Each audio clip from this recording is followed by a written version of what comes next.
ভাটপাড়ার BJP বিধায়ক পবন সিং বলেন, আজকে সিআইডি থেকে তলব করা হয়েছে। 2014 এবং 2015 সালে আগে থেকে একটা কোম্পানি ছিল। 2019 সালে টেন্ডার করে একটা কাজ নিয়েছিল। সেই কাজটা কমপ্লিট না করায় কোম্পানি দুবার লেটারও দিয়েছিল। আজকে ওই কেসের মধ্যে একটা এনকোয়ারি করার জন্য ডেকেছে। এই কেসের ব্যাপারে আমি 2019-এও ডিডি অফিসে গিয়েছিলাম। আমি ওই কেসের ব্যাপারে কিছুই বলতে পারিনি, কারণ যখন কোম্পানি এরকম কাজ করতো তখন আমি আউট অফ ইন্ডিয়া থাকতাম। আজকে কোর্টে যাব, সিআইডি অফিসে যাব না। সিআইডি অফিসে একটা ডেট নিয়ে যাওয়ার জন্য হবে। রাজনৈতিকভাবে হ্যারাসমেন্ট করার জন্য আমাকে বারবার ডাকা হচ্ছে।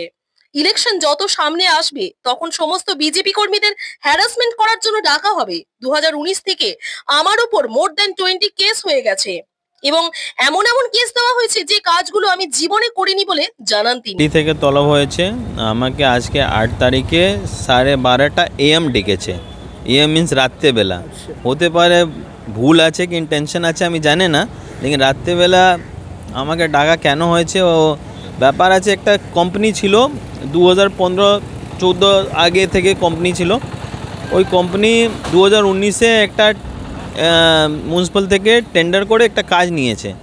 কাজ হতে পারে পুরো কমপ্লিট করে নেই, এই জন্যে কোম্পানি দুবার লেটারও করেছে মিউনিসিপ্যালকে কি আমাকে একটা টাইম এক্সটেন্ড করে দেন, কেন কি এ কাজ আমার কমপ্লিট হয়নি।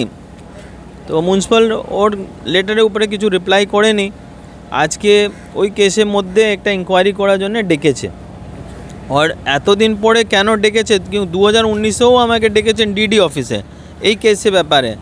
আমি কেসের ব্যাপারে কিছু বলতে পারিনি, কেন কি যে সময় কোম্পানি ফর্ম হয়েছে, যখন কোম্পানি এরকম কাজ করতো তো আমি ওই সময় আউট অফ ইন্ডিয়া ছিল।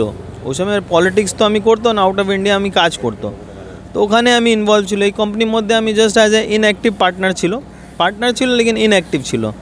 তো এই জন্য আমি কিছু বলতে পারিনি কোম্পানি ব্যাপারে। আজকে যাবেন, আমি কোর্টে যাবে, আজকে সিআইডি অফিসে যাবে না, সিআইডি অফিসে একটা ডেট নিয়ে নেবে নেক্সট টাইম যেরকম। না আজকে যাবে না, আজকে পসিবলই নেই যাওয়া, কারণ কোর্টে। হ্যাঁ এখনই আমি বেরোবে কোর্টের জন্য।